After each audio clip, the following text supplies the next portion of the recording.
the show called again? Sherlock Holmes.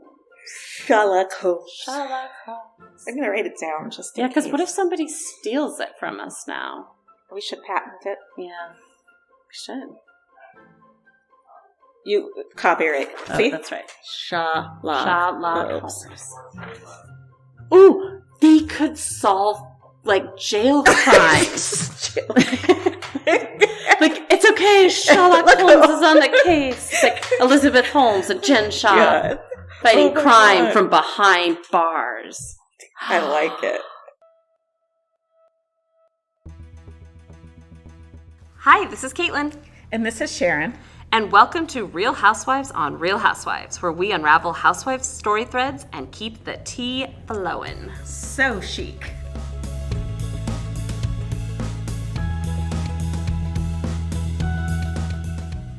Hold on to your snowflakes. This is episode 14 of season 3's Real Housewives of Salt Lake City, and we're talking Jen Shaw. So our verses are Jen versus unconditional support. I guess in parentheses, I'd say Coach, her husband. Mm-hmm. Jen versus Angie K. Jen versus Lisa. And Jen versus Dana. So, spoiler alert, Jen's going to lose all of these, so we're not going to do our usual who won. Jen loses. Jen loses big time. Because she's in jail. So we've been a little nervous to do this episode. Maybe not nervous, but maybe just daunted by it. I think for one, our excitement of Jen Shaw has gone way downhill since she was found guilty. Yeah. And we decided we're not going to go into the court case. You've heard that all over the news. Yeah. You know what's up. So right now, at the beginning of the season, Jen is still claiming her innocence and that she's not going to take the plea deal. And that's where we start. Okay. So our question for Jen versus unconditional support is that where does Coach fall in this? Did he know what Jen was up to? So I don't think he knew. Mm-hmm. And I've heard some things online. Well, he used to be a lawyer. But his job as a football coach is so demanding. I just can't picture him delving into her business. I mean, she complains that he misses her father's funeral. Right. Because he's so busy. So I think it is really believable to say that he doesn't know what's going on. And I don't think Coach would have stood for it. Mm-hmm. He seems like a very moral, dedicated, hardworking person. Yeah, I agree. I think you're right. I think his morality is part of it. I think he truly believes in a moral code. Mm-hmm. And so he's not okay with what happens. And he does go through all of the documents. We hear that they're both looking through the documents.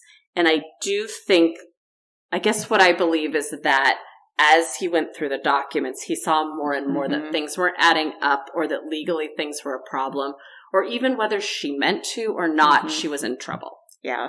So I think that's where they got to. I think that's where the plea came out of.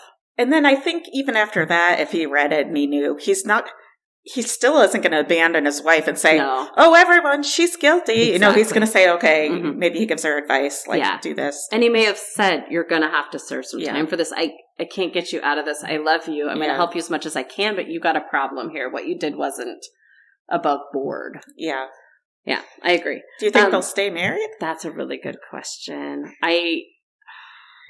I know you think yes, right? I think they will because I think the Coach will not abandon his marriage, especially when it's that high profile. Yeah. I might have said no originally because I think it's such a mess. But at the same time, watching Instagram as we have, and that he was helping post her journals. And just today, I saw a thing where he was saying, I guess I don't know for sure that it's him, but initially they made it sound like he was the one kind of in charge of the social media.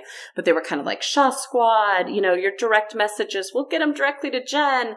And that makes me uncomfortable because I feel as though Jen needs to be held responsible. And I think she needs to be focusing on her husband and her kids and not her loyal fan base. So my other question is, how is the reunion not a part of your contract? Because I don't understand how she was just able to go, I'm not showing up. I just feel like a certain amount of filming is part of your contract and a certain amount of after filming is part of your contract. I saw an Us magazine from January 2023, and they were talking about different housewives that had not shown up at their reunions. and Lisa Vanderpump skipped season 9 of Beverly Hills. They said that she missed a chunk of her paycheck for that. You get half at the beginning of filming and half after the reunion. Mm-hmm. So I think we could assume from that Jen lost a big chunk of her paycheck. What's she going to do with her hair in jail? Oh my gosh. I want her to go gray. I know, because she made so much fun of Dana. Right, yeah. And I want her to go gray, not because I think that's like bad. I like gray hair. No, but when she insulted Dana, like she made it seem like her gray hair was ugly and wanted to color it for her, showed her a box of hair dye. Because Dana has those pretty sparkly grays. She has gorgeous. Yeah. Like it's silver. It's not gray. It's beautiful hair. And for Jen to make her feel bad about that and pull out a box of color, like that was, ugh. Especially because Dana's very naturally beautiful and it's just part of her vibe. And so I'd be curious what will Jen say when her hair is gray? Yeah. I'm assuming maybe she doesn't have gray hair. But she's not going to have Botox. Well, but maybe if Heather visits her, she can sneak some in. Is Heather going to smuggle in some Botox? No, I don't think Heather's going to visit her. You don't think so? I don't. What if she pays her to smuggle in Botox? With what money? She didn't go to the reunion. That's true. This is all her fans. She's like, support me. I need Botox behind And bars. By the way, if Jen asks you to send her money, that's what she's in trouble for. Don't do that. Don't do it. All right, so our next versus is Jen versus Angie K. So Angie Katzenevas, she owns Lunatic Fringe salons in Utah, Idaho, Ohio, and Tennessee. She founded the salon with her husband, who I call a poor man's Nick Lachey. She does, every time he's on. Every time. He looks like Nick Lachey. I'm sorry, he's like a bald Nick Lachey. And doesn't he sometimes wear that hat? Yeah, I'm not a fan of the hat, but I am a fan of the poor man's Nick Lachey.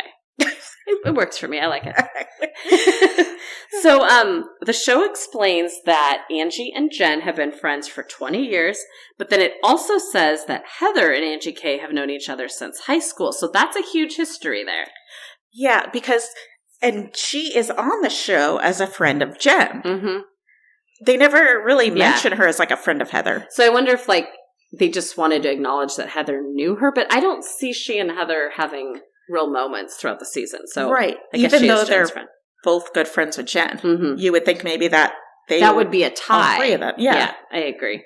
So when they go on the San Diego trip, the first kind of confusion, I guess, of the season is who's hosting the trip. This is like a big problem up here. Yeah, and why does it matter? I mean, why not say co-hosts and just leave it at that? Yeah. But like the fight between who is the winner of the hosting thing is really odd. Like there's clearly a balance of power in that friendship that's off. Yeah. So apparently Jen, kind of invited people, but then Angie H knows the people who own the house. Again, it sounds like Angie K. Or Angie K, I'm sorry. Oh yeah, she knows the house owners. Is footing the bill for it, but Jen wants her name on it, which is another problem we'll get to later.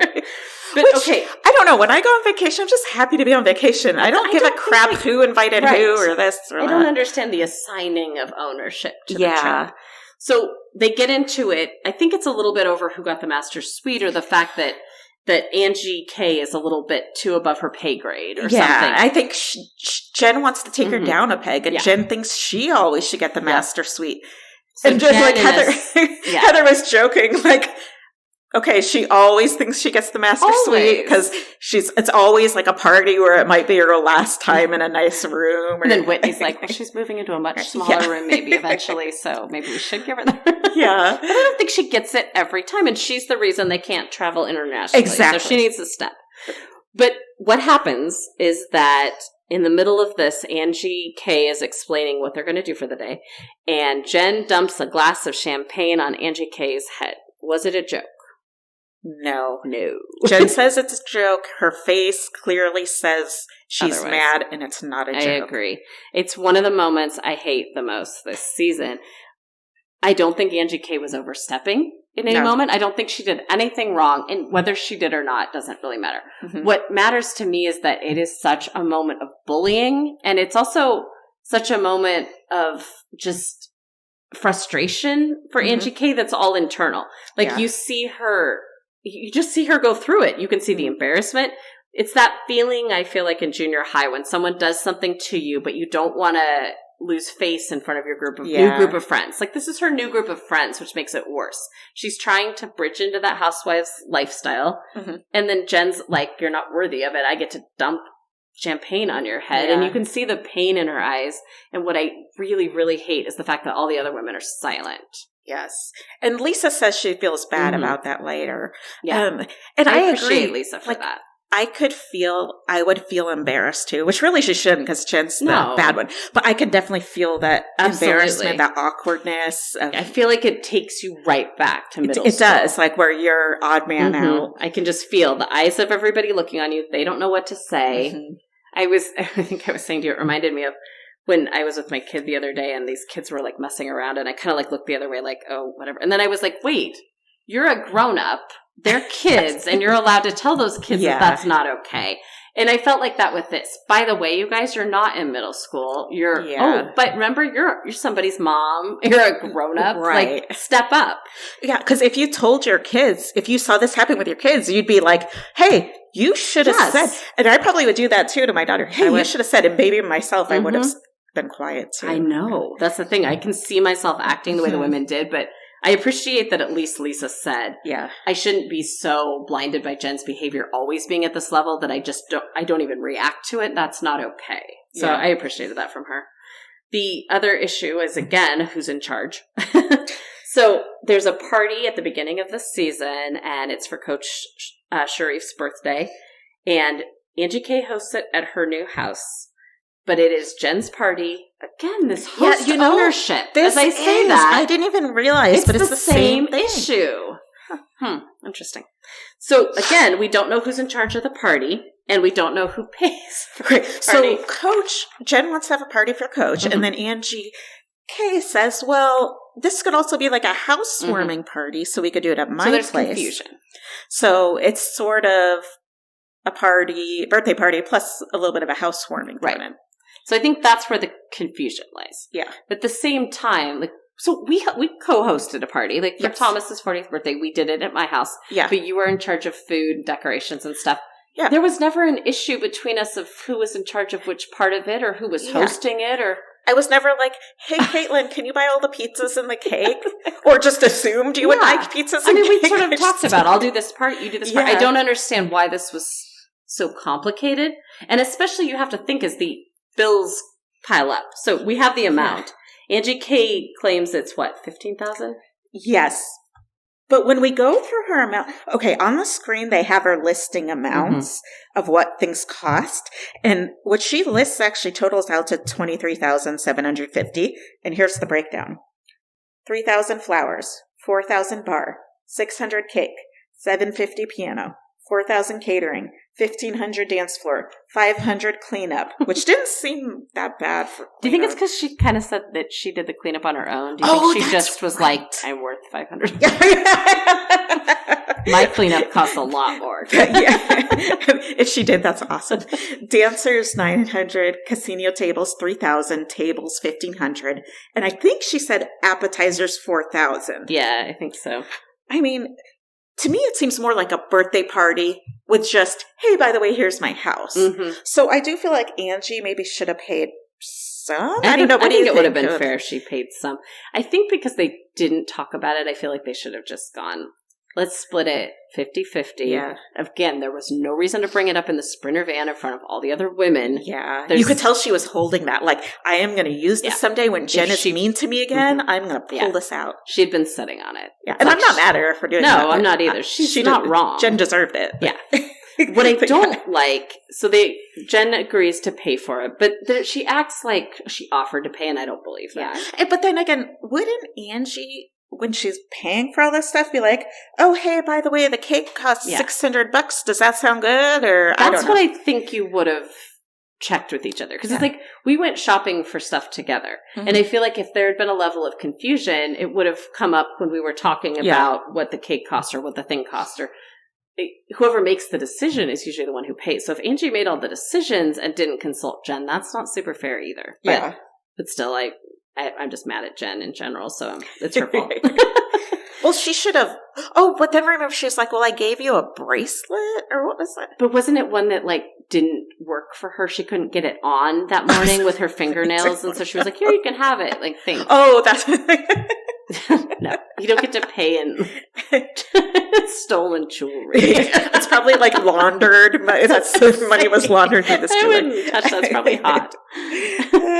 Okay, the thing that made me most uncomfortable about this scene is not even who should have paid what, but then when Jen and Coach go to hand over the check to Angie K and poor man's Nick Lachey, it's like this awkward male testosterone. It's the first time I'm intimidated by Coach. Extremely intimidated. Yeah, it's like I can see where his power comes from. All of a sudden, it's like, dude, I would have been like, I'm so sorry. Just give your check. It's fine. No, he was almost can I get you a new drink? Like, yes. That you... Oh, it was bad. It was really bad. And that's the first time I've always kind of thought of Jen as the conniving. And I'm not saying he was conniving or anything.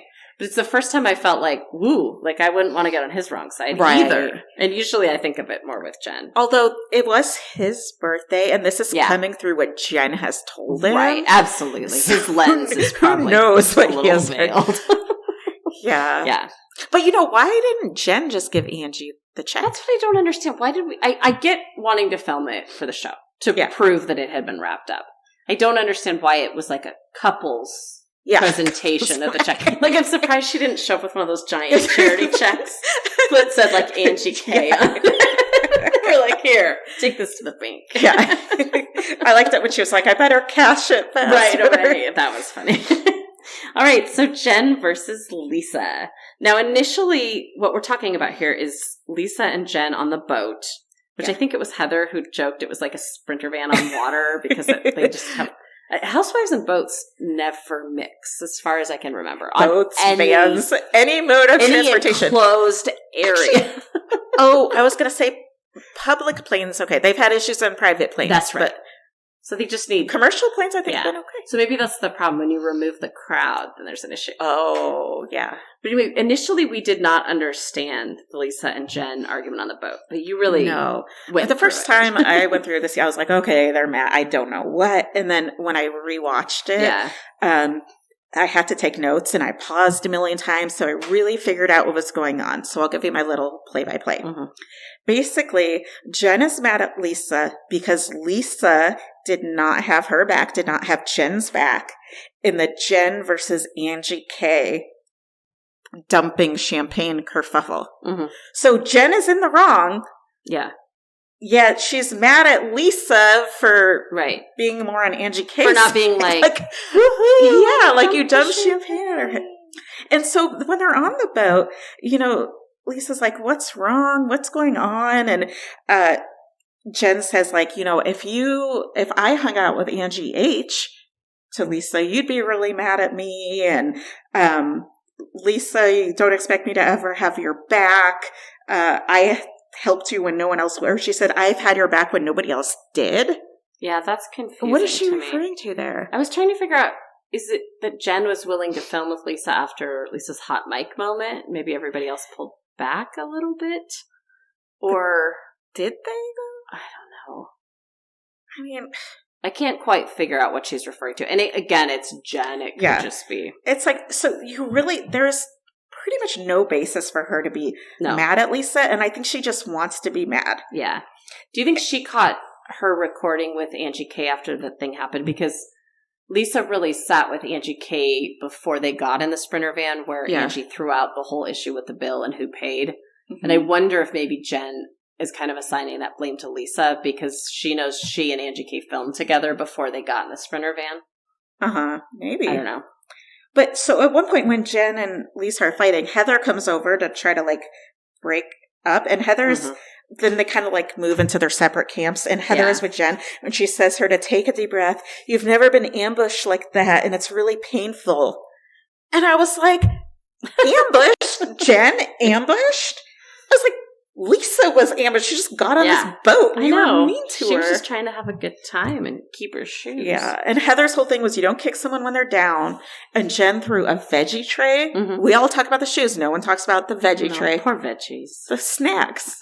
that was their food. Yeah. That's probably where the shoes went. Everyone got mad and hangry. Yeah. And then obviously she throws Angie K's really expensive shoes overboard.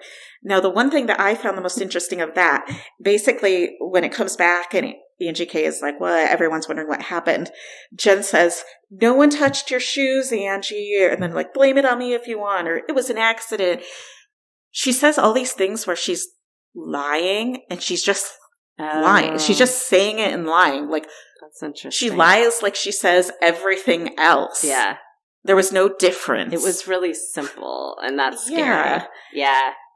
Yeah, it's a side of Jen where you can see her slip into the lie, and it's like she could easily just be like, it wasn't me, I didn't do it. Yeah, I think that's the takeaway from that scene is that how easy that came about for her. Yeah. And how quickly she'll turn on somebody. Yes.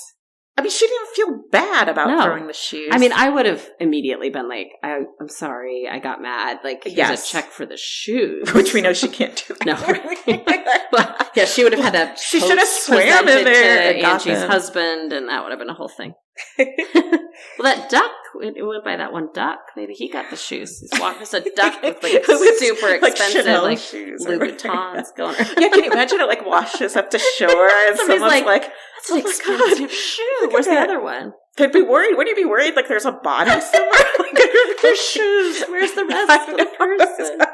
And there's a veggie tray. What happened here? What happened in that Sprinter van? Okay. Let's move on to Jen versus Dana. So initially, when we started looking at this, I felt like, well, did Jen and Dana have much? But yes, they really did. When you look at what happened between Jen and Dana, I think that Dana is the only one that really stands up to Jen this season, calls her out, and legitimately says, I'm worried that she's guilty here. Yeah. Everyone else really takes kid gloves with Jen. Like, let's wait and see what the verdict is. Let's wait and see. Let's believe our friend. And I think Dana's like, dude, she's not my friend. And I'm looking at the preponderance of evidence here, and it doesn't look good. So what's really interesting is Jen doesn't want Dana to go on the San Diego trip. And she kind of blames that on something that had sort of happened when they called. But I think there's something more to it. There's got to be something more with Jen and Dana, and I don't know what it is. But they start off on that foot. And Jen might feel threatened because Dana is willing to stand up for her. Mm-hmm. Remember, I mean... Yeah. Bullies don't like to be... Yeah. I mean... Called out. Called out, yeah. I agree. Okay, so Dana's in real estate, and this is my favorite tidbit. But as of 2022, she has a cafe called Spill the Tea. I love it. I know. I kind of wonder if they're filming in that cafe when she and Heather are sitting there. Or is that picture? I don't know. There's a scene in a cafe, and I kind of wonder. So what's also interesting is that Dana is also Heather's friend. I feel like they put in so many Heather friends that then she spent no time with them. Yeah, like I remember that Dana is a friend of Heather's, but I don't picture her as Heather's friend. It's weird. First of all, because Dana and Jen are not friends, but I don't see Heather talking to either of them about each other. And you feel like if Dana and Heather were better friends, and Heather's so ride or die for Jen, that she would have cautioned her against speaking ill of Jen, and she does not. So she calls Jen out for bullying Angie H. over Finsta. She says, like, if I were you, I'd be real nice right now, especially if you want some money on your bleeping books, which confused us, but we had to look it up. It's like the little marketplace in the it's like your commissary money or something. That's a better word. But we were wondering, like, do they have hair color there? Exactly. Botox? There's a talking head where Dana pretty much says Jen's guilty. Dana calls out Jen in the finale, which is kind of a cut scene that she talks about on Instagram, and they talk about the reunion. But Dana also doesn't like the way that Jen treats people. She calls her out at the Polynesian dinner. And at the Greek dinner, she mentions that she's heard things from an informant about Jen. So when you add all those up, she calls out Jen a lot. And honestly, Jen doesn't fight Dana that much. They argue in that finale scene that was cut out. Yeah. But really, Jen lets Dana not get away with it, but she doesn't fight with her the way she fights with the other women. And I guess it's the lack of history. But considering how mad Jen can get, it's sort of interesting. Like, I can't tell if she's starting to just be worn down by fighting this fight, or if, like, Dana's actually strong enough to stand up to Jen and it makes her take a step back. At which point, I think that would make Dana a really great housewife. I think they have set her up to be a housewife, or at least, she's trying out for it this season. And I want to see her in that role. She really came on hating Jen, too. Yeah. Like, she was like, immediately it was like, I don't like Jen. I don't like the way she treats people. And the one thing that's funny, like, I'm Team Dana all the way, but she didn't like how Jen bullied Angie H over the Finsta thing, which I'm like, I couldn't. I mean, don't we think Angie H had it coming? Yeah, exactly. But she's watching Dana. Out that meter on, like, how people just are speaking in general, to each other. How she acts, and And ironically, it feels like none of the other women share our opinion of the fact that Jen looks super guilty as we watch the season. Yeah. But Dana does. So I think she's endeared to us in the fact that it's like, finally, someone has the same view that the majority of viewers have. Okay, you know what we're talking about? Like, maybe Jen has dirt on them, but maybe she's, like, threatening to sue them or something. Oh, like, maybe, like, libel or something. I don't know, but, like, when you're actually on trial, like, being... Yeah, maybe there's something she can kind of pull on. Or maybe she's just threatening. Who knows? Yeah, she could be like, you don't want me to pull you into this trial too, or something. Exactly. That I might believe, because there's some reason that they're all so quiet. Yeah, and also like, we'll wait and see. Yeah, exactly. Because they are all just, and it doesn't end well. They're just not judgmental people, you know. Yeah. Oh, that's what you're right. I forgot that.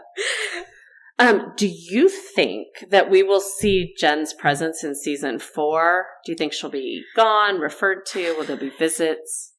I think if Bravo allows it, and depending whatever the jail allows, I don't know how she will be on there as much as she can, because she wants the attention and she wants the money. Do you think Bravo will allow her? Like, I'm hoping that Andy's so annoyed that she just didn't show up to the reunion and really didn't fulfill her contract. Yeah. I'm hoping that they're like, this isn't a good look for us. This isn't a good look for her, and she doesn't need any more attention. I'm done. I want them to cut her and let it go. Yeah. I don't mind them, like, maybe referring occasionally to, like, kind of seeing, like, maybe that transition, but then I think we're done. Yeah. Like, I don't think she needs this. I don't want her to have that. Yeah, I feel she needs to make her money some other way to pay back the victims. Yeah, because I feel like as a victim, or like, let's say I was like the victim's daughter. Right. If I were watching Jen Shaw then on TV, being like, oh, then she's profiting off of the pain that she caused everybody, and I don't think that Bravo should be a participant in that. Right. Like, I think that if Jen wants to really work it out with her family and friends, and if she wants to maybe come on the show and make a little bit of a statement about her wrong, and not that Jen Shaw apology, but like a legitimate apology, I could see that as a way to wrap her up. But then I'm done. Yeah. Over it. I think you're right.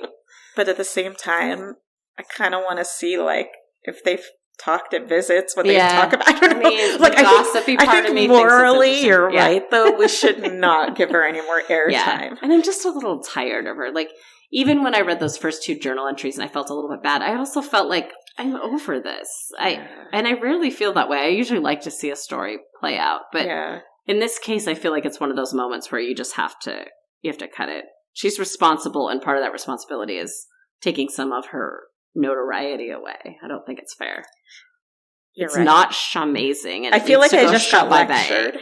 I feel like, okay, fine. I don't want to see a show of her. Judge you if you watch it, but I guess it's like the Angie H thing, right? Yeah. As we're watching Angie H be so excited to, like, grasp onto that celebrity, I see from the Instagram that same vibe from Jen. Like, still pay attention to me. It's really important what I'm doing in jail. And it's not. Right. And I think that the way Jen acted kind of took viewers away from the show. So I guess I also want the show to revive, like, I don't begrudge people caring what happens, and it's interesting. Like, I would absolutely watch too. But I just feel like Bravo needs to take that choice away from us. They need to be the parents. Plus, okay, but Caitlin and I decided if there is a show, it needs to be Jen and Elizabeth Holmes. Yes, because they're both at the same prison. Yeah. Currently, that's where Elizabeth Holmes will be sent. She's not there yet. But if they were roommates and they had their own reality show. That would be amazing because Jen would just, her brain would explode with Elizabeth Holmes. Like she's, especially just doing that low fake voice. Yes. That I would pay to watch. Go ahead, Peacock. Cue that up. All right. Well, I guess we survived Jen Shaw. Yeah, did she survive us? Yeah. She's our last, she is. episode. Yeah, she is. So after this, we'll do our best of, and then we're going to also do, Heather Gay's book, Bad Mormon. Mm-hmm. So go buy the book, read the book. Yeah. And the questions are online, so you can. And I've started the first 2 or 3 chapters. I really like it. It's really interesting. It's well written. I'm cool. I think it'll be a fun one to talk about. We're also going to cover Kyle's book. Kyle Richards from Beverly Hills, because she's going to be on we're going to talk about some of the Ultimate Girls trips and stuff, so she'll show up there. Yeah. We thought we'd give her a book a read. And then we're also going to watch the episode of Below Deck Adventure with Heather on it. And I'm so excited. Yeah. So we'll throw that probably into the book club episode. So I need some more Below Deck in my life. We love Below Deck. It's been a while. If you're a fan of that, I think you'll enjoy that crossover with us. crossover event. Crossover event. All right. We will talk to you guys soon. Bye. Bye.